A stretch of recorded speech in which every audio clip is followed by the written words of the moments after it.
What's going on, everybody? Trev Wilson here. Welcome back to the Bourbon Wrench. Today, we are going to be seeing which bourbon is the best in Coke. So what I did, gathered 4 of the most popular bourbons that I feel like are meant to be put in Coke. We're going to drink them and see which one is the best. So I don't know too much about mixing bourbon and Coke, so I invited a very special guest to do this episode with me. Self-proclaimed bourbon and Coke expert. Welcome to the show, Seltzer Dan! So, bourbon and Coke, what do you know about it? And why did I invite you to this show? Well, I know a whole lot about it. Okay. And that's pretty much it. What is your go-to bourbon and Coke? Do you know of a bourbon that goes in Coke? Well, I used to drink it a lot more back in like college and stuff. I don't really drink it much these days, but usually when I order one, I just say to the bartender, whiskey Coke please, and whatever they give me, I get. So I really don't know what they put in it. So what they're going to be doing, I guess, if you just say I want a whiskey Coke, is going to be their well bourbon. And I think that's what we did good with this, is I gathered 4 whiskeys, well whiskeys, that we're going to be mixing with the Coke. Kind of the standard bourbons that are going to go into Coke. So with each one, we did 4 ounces of Coke, 2 ounces of bourbon, no ice. Absolutely no ice. We don't want dilution. We want it fair. This is a controlled experiment. Controlled experiment.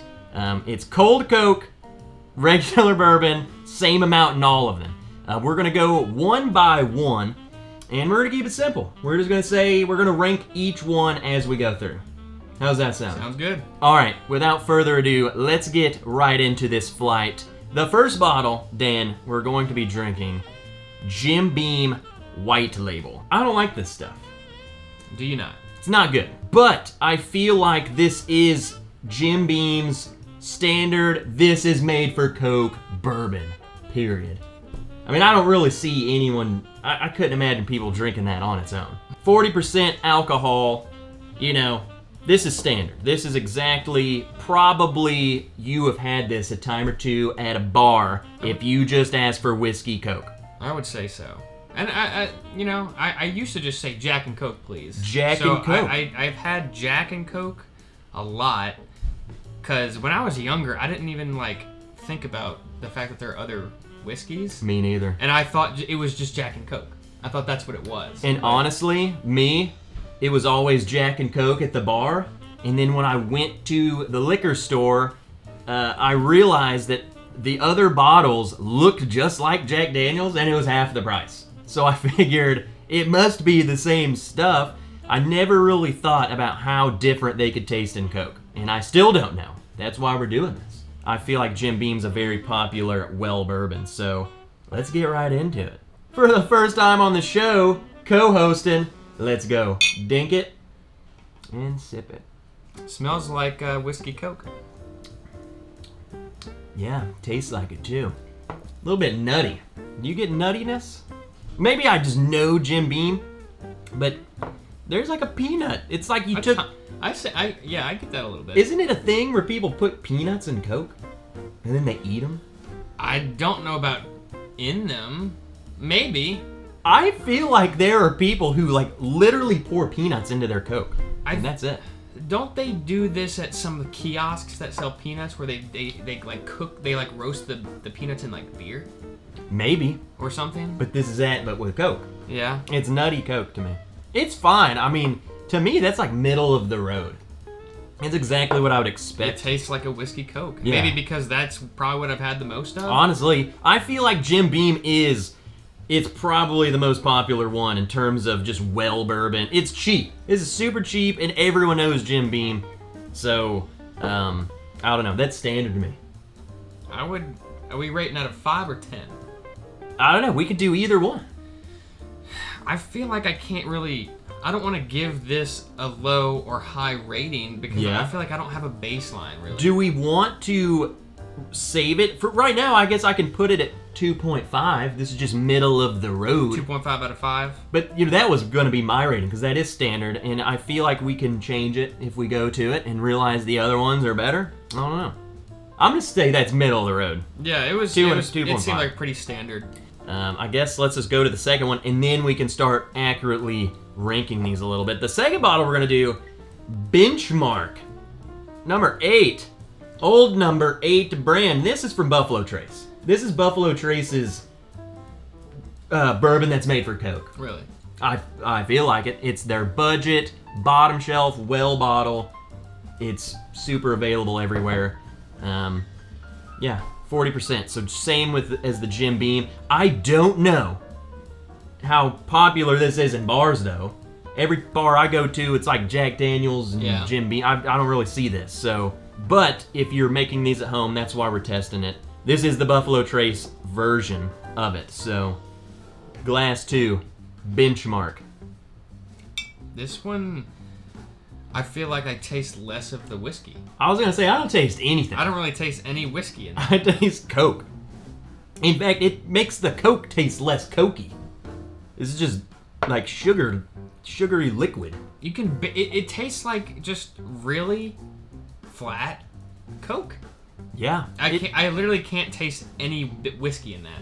It made the Coke worse. I wouldn't say it is bad, but the only thing I can taste is the Coke, but it's less Coke. I think that people that aren't really a huge fan of whiskey or bourbon might like it because it just doesn't taste like that strong whiskey flavor. But if you're really liking that whiskey Coke combination, this is not. I would agree. This is not it. I honestly think that when I make my cocktails or whiskey Cokes, I want to taste whiskey. I want to know that I'm drinking. That's actually bizarre. That's actually bizarre. Yeah, you give this to someone who's like, I don't want whiskey, but I want to get drunk with you. If you gave me that and I didn't know it had whiskey in it, and you said just try this, I probably would not be able to tell you that there was whiskey in it. I don't think so. When I say it's bad, it doesn't taste bad, but I'm giving it a lower score because it doesn't feel like a whiskey Coke at all. Yeah, that's exactly right. I'm giving that. It does not. When you drink it, it does not taste bad. But it's like, this is not a whiskey Coke. It is a whiskey Coke, but it doesn't taste like one. I'm giving that a 0.5. Dude, that's just weird. You I can't almost give it have a to 0. give it a 0 because like it's just not. I'm actually kind of blown away. How does it taste like that? What do you mean taste like it? It doesn't taste. How does it not? 0.5. Weird. 0.5. Okay. What is your score? I'll go 0.5 as well, just because like I don't want to give it a 0. Because this would be a tasty drink at a bar, but if you really want a whiskey Coke, then so far Jim Beam in the lead. Let's go. Let's move to the third bottle here. Evan Williams. So this is Heaven Hill's brand of all things. I didn't want to use the Evan Williams white label. It's the one you've tried, the 100 proof bottled in bond. I feel like that might have made a better whiskey and Coke. It's higher proof. But this is their version of all these other bottles. So that's why we're using this one. Evan Williams, huge, made for Coke. So when you say made for Coke, do you mean that literally? No, I don't mean that literally. Okay. I just feel like, I don't want to say no one drinks this neat, but I feel like most people who are coming to buy this are mixing it with Coke. I feel like. Do distilleries make these whiskeys with the intent of it being more of a mixer? I want to say yes, in the way of they want to expand more than just the people who are going to the liquor store. You got to realize they want to be in the bar scene. They want to, when people order whiskey Cokes, they want their stuff being used. Evan Williams. Okay. From Heaven Hill. Dink it and sink it. That's pretty good. I definitely taste. Yeah, I can actually taste the whiskey. Now, I was going to say, though, first, this is 86 proof. Okay. So we're bumping up. The other two were 80. It reminds me more of the Jim Beam. I'm tasting it again, and I'm getting a little bit of that I dropped some peanuts in my Coke. I definitely get it in the aftertaste way more. What? The nuttiness. The nuttiness? Yes. Have you been smelling them? I didn't smell the second one, but I did smell the first. I smelled the first one. Do people do that? Smell their whiskey Coke? Well, I will say, there's no way you can smell it. It smells different than the others. Yeah. It tastes similar to the Jim Beam to me. We'll just have to side by side. I'm telling you, the benchmarks are not good. I think we need to, at the end, we should probably side by side those, because right now, I can't tell the difference. It just reminds me of maybe a little bit stronger version of the Jim Beam. It's like just a higher proof version. I can't get over the benchmark. I can't get past the fact that like you can't taste it. Well, because I mean, like, what about it makes that happen? I don't know. Maybe it's just the flavor profiles, I guess, because you can't say it's the proof. Like the Coke, because the like Jim the Beam's Coke, proof. The acidic, sugary cancels more of the flavor profiles of that one more. Maybe. I don't so understand. strange. I don't understand. And here's another thing. We're using Coke. I usually use the benchmark as a mixer in Dr. Pepper. And I don't know. I feel like I can taste it more in the Dr. Pepper. So maybe we're going to have to do another experiment sometime with different Cokes. Or, Coca-Cola products. Yeah. We're from the South. We say Cokes. I like this one. I do too. I like it. I think I like it better than Jim Beam, just because I am getting more. It's just a stronger I might version. give that like a 3 or 3.5 out of 5. Yeah, I mean, I don't like it. I'm going to give it a 3. So I gave Jim Beam a 2.5. I'm going to give this a 3, personally, just because I feel like it's a slightly better version, but very similar to me. Yeah, it is 100% similar, but I just flat out, slightly, taste-wise, I like it better. Okay. So what are you giving it? I'll give it a 3.5. 3.5. I'll give it a 3.5. Okay. So so far we're liking them the same. I want to, at the end, though, side by side them and dial it in. That way you're drinking them right next to each other to really see if there's a difference. And maybe my opinion changes when we do that. Well, we got one more. And this one is definitely, to me, the staple, or in my mind, the staple of Coke. And it's Jack Daniel's. This is the Legacy Edition. This is not Jack number 7. This is the Legacy Edition. It's 86 proof. I wanted to throw it in here since the Evan Williams is 86 proof, the Legacy Edition 86. That's a little fair. I'm pretty sure it's the same exact stuff as Jack Daniel's, just a higher proof. Okay. I think. I mean, it's the same price, so I couldn't imagine them doing anything different.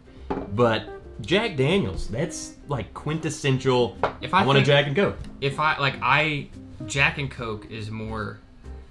It fires my brain cells more than whiskey Coke. Yeah. Jack and Coke it's like the staple of whiskey Coke. It's like peanut butter and jelly. Yep. But what if you said something else? I want a peanut butter and jam. It doesn't work. Smells like Jack and Coke to me. It smells like a good old Jack and Coke. There's something about Jack in Coke. It's definitely more subtle than the Evan Williams. In terms of the Evan Williams shines through in the Coke to me a bit more. I think the Jack is cohesive. There's something. The aftertaste is different to me. That's what I was gonna say. Is the aftertaste on that is where it gives me a sense of unity. I feel like that's what I'm liking. The front is not aggressive. The Evan Williams up front to me, the nuttiness, shines through a little bit. On the end of this one is where it kind of comes through. I like this. I do like it. I'm not sure if I like it more than the Evan Williams. Well, that's the thing. You need to start side by side them. Let's side by side these and start nailing it down, because I think this might be my favorite. Is the Jack Daniel's. I might give that like a 3 or a 3.25. A 3 or 3.25? I like it. I do like it, and I think it's second place for me so far. But I don't know. I can't pinpoint what that aftertaste is. Like, what notes are you getting in the aftertaste? Because I'm horrible at thinking about what it is that I'm tasting. I know what you're saying, and I can't think about it either, but what it reminds me of, and this is important, if you take like a Jack Daniel's single barrel, the aftertaste of one of those bottles is this on the Coke. Like, I can tell that that's Jack Daniels in the bottle by that aftertaste note. Okay. Don't really know what it is. It's some sort of weird... To me, it's like a banana nut. Like, if you had a banana nut bread, what are those, walnuts? Is that walnut? I don't know. That's walnut on the back end of that. I can tell that it's Jack Daniels. I can't. I'm not that good, but It's mainly because I'm looking right at it. Yeah, the thing is, though, here's my issue is, like we were saying earlier, it's kind of up front. You can almost not tell that it's whiskey in there, at least to me. I'm gonna side by side. See, there's just something about the Evan Williams that I can tell that it's whiskey more, but to me, oh wow. is I feel like I would have a more easy, relaxing time with the Jack Daniels. Going back to this one, it definitely has a different taste. Yeah. It's much more whiskey forward. Wow. Like you can taste it like when it's still in your mouth, the difference. Go back to the benchmark. Go to the benchmark. Do you get What am I even drinking? Did you get that note? I didn't get anything. I literally got nothing. Like it almost like at this point tastes like nothingness. It's just Coke. It's just Coke. That's crazy. That's easily last place. I don't understand that. I bet someone is watching this video right now drinking a benchmark Coke and like, I don't believe them. This is the best there is. What are they drinking? That ain't benchmark. Take a sip of this, take a sip of that, and then take a sip of that. So you're not gonna do the benchmark? I'm not gonna do the benchmark. I'm gonna go Jim Beam, Evan Williams, Jack Daniels. Okay. All right, Jim Beam. I think I have my order, but I'm just gonna go along with you. I like all three of them. I think all three of them you can't go wrong with. If you want a whiskey Coke, any of three, the Jim Beam, Evan Williams, or Jack Daniels, you can't go wrong with it. I think you were kind of right in that the Jack Daniels cohesion, a cohesive marriage of both of the liquids. I would say though, it's like just one drink. Yeah. I would say because I feel like the Evan Williams stands out a little much from the Coke, I guess, and you might really like that. So I have my order, but I have caveats, and that was my caveat is the Evan Williams. If you like a stronger whiskey forward drink, that would be my go-to. And then if I wanted a sit back, relax on the couch, and just pound whiskey Cokes, it would be Jack Daniels. I think if you're wanting more of a spiked Coke, go with the Jack Daniels. But if you're wanting to really like taste that whiskey, make it more of a cocktail. You know what I'm saying? More of like I'd say either the Jim Beam. Honestly, the Jim Beam to me is a little even though it's lower proof, I feel like the whiskey flavor is more prevalent. Now, I will say this. We haven't really even talked about the price. I would pick the Evan Williams, even if I liked the Jim Beam a little more, Evan Williams still wins just because it's like $5 cheaper. Yeah. And they taste pretty similar, and in fact, I like the Evan Williams more. So that's what I would pick. Now, that being said too, Jack Daniels, $20-something. Evan Williams, $10. Yeah. So is that double as good? No. It's definitely not. Now that you mentioned that, that's a big factor, honestly. That might even just give Evan Williams a little bonus point. Yeah, because I mean this was I bought this today. It was $10. $10. You can't go wrong with that. No. It's like $10.99. If you're mixing it with Coke. I have my order just because I love value and budget. I'm gonna have my order be not take into account the price. Okay. Well, then if that's the case, then maybe we can have separate orders. No, we have a value, I got my order. a value order, and then a pure taste. That's the caveat on the end. Last place, both of us. Yeah, benchmark is last for sure. Any final thoughts on benchmark? Don't do it. Simply don't put it in Coke. I mean, like, it's not like you drink it and it's like, oh, this is nasty, but it's just like it doesn't taste like a Coke anymore. No. It doesn't taste like a whiskey Coke to me. No. Third place for me is Jim Beam. Okay. I would say third place. I did enjoy it. Yeah, I did too. I will also say third place for that, mainly because when I personally want a whiskey Coke, I want a Coke. Okay. That has liquor in it. Yeah. The second and first place, I think we differ. What's your second place? So for second place, Yep. for me, Again, don't take into price. We're not going to do the price. Because price would change my answers, but taste alone. taste alone, I'll go with the Evan Williams. Evan Williams is your second? Second place, yeah. So Jack Daniels was number one, mainly because of that. You mentioned earlier the cohesion. Yep. The cohesion. Yeah, that's my exact order because of that. The Jack Daniels to me is just quintessential. It was born for Coke. It is good. The Evan Williams is also really good, and that was my caveat. If we took price into consideration, I would easily pick the Evan Williams as first place. So yeah, there's our order. We pretty much had similar orders the whole thing. Jack Daniels being the cohesive winner. So, and like we were talking about before, price value wise. Yep. You said what? This Jack Daniels is $25. Yeah, $25. And the Evan Williams is $10.99. $10.99. Well, where I just bought it today, $10.99. I feel like it's that price everywhere on the planet. Honestly, like, if they were the same price, I'm going Jack Daniels. Yeah. But at the same time, I'm For like, the price, I'm like, for yeah. that price, I'm probably picking the Evan Williams. Yeah. If I need something in my house for a mixer, I'm going with the Evan Williams. Oh, Just, and then, just if I'm factoring in value. Yep. Yes. And then the Jim Beam is a good alternative. And then the Benchmark, maybe Benchmark, not buy that. cut it Clear out. Coke. Nonsense. Stop. Take it out back. There we have it. Dan, Hey, thanks for watching, guys. Thanks for having me, Trev. absolutely. Thanks for joining the first ever co-host episode on the Bourbon Wrench, Dan. It was an absolute pleasure. More of these coming. If you like this, leave a like on the video. Leave a comment down below. If you have another whiskey that you enjoy in Coke, let us know. We'd be glad to do some of your favorites. Also, I think we would need to do the worst whiskeys and or liquors in Coke.